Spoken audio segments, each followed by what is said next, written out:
आपको वैसे भी पता होगा कि कौन सी प्रोसेस होती है, जिसमें कि हमारा एक कार्बन डाइऑक्साइड वाटर ऐड होके क्या सनलाइट और क्लोरोफिल की प्रेजेंस में हमारा ग्लूकोज और ऑक्सीजन की फॉर्मेशन करवाते हैं। ठीक है, ये हमारा होता है फोटोसिंथेसिस की प्रोसेस। फिर उसके बाद आता है made of carbon, hydrogen and oxygen compound. जो हमारा कार्बोहाइड्रेट है उसमें कार्बन, हाइड्रोजन और ऑक्सीजन के कंपाउंड्स हमें देखने को मिलेंगे, ये उसी से मिलकर बनता है।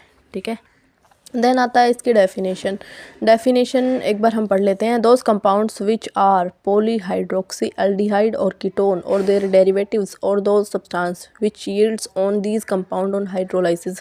पहली डेफिनेशन ये है कि ये एल्डिहाइड कीटोन का हाइड्रोक्सी होगा, ठीक है, पॉलीहाइड्रोक्सी होगा, या फिर एल्डिहाइड कीटोन के जो डेरिवेटिव है उनका भी पॉलीहाइड्रोक्सी होगा, या फिर जो सब्सटेंस हमें हाइड्रोलाइसिस करने पे मिलते हैं उनका पॉलीहाइड्रोक्सी होगा। ठीक है, ये नॉर्मल सी एक डेफिनेशन है।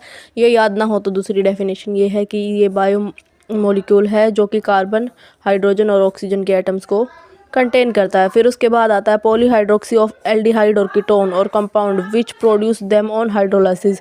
ये तीसरी हमारी डेफिनेशन है। इसका जनरल फार्मूला है CnH2nOn। ठीक है, इसमें हम पुट कर सकते हैं, ये नॉर्मल जनरल फार्मूला है हमारा कार्बोहाइड्रेट का। फिर उसके बाद आते हैं इसके एग्जाम्पल में हमारा ग्लूकोज, फ्रक्टोज और सुक्रोज। ठीक है, और भी बहुत सारे एग्जाम्पल्स हैं, वो हम आगे पढ़ेंगे देखते देखते इसकी क्लासिफिकेशन के अंदर। फिर कॉम्पोजिशन आता है। देखो कॉम्पोजिशन में ना हमारा ये कार्बोहाइड्रेट का एक चार्ट होता है, मैं इसको बता दूँ आपको। देखो सबसे पहले जो हमारा कार्बोहाइड्रेट है वो हमारे 3 कैटेगरीज में होता है।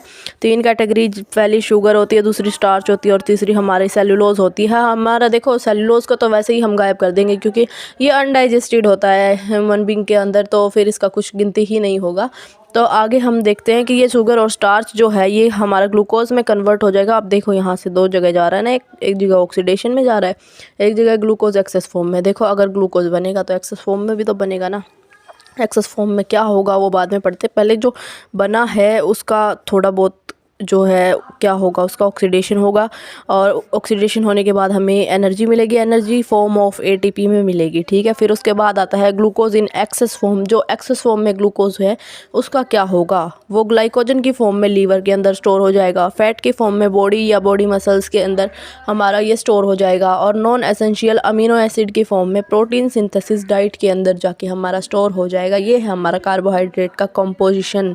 फिर आता है हमारा कार्बोहाइड्रेट का क्लासिफिकेशन में हमारे बहुत सारे क्लासिफिकेशन होते हैं वैसे तो, पर हम 4 ही पढ़ेंगे यहाँ पे। पहली है मोनोसेक्राइड, फिर डाइसेक्राइड, फिर पॉलीसेक्राइड और चौथी है ओलिगोसेक्राइड।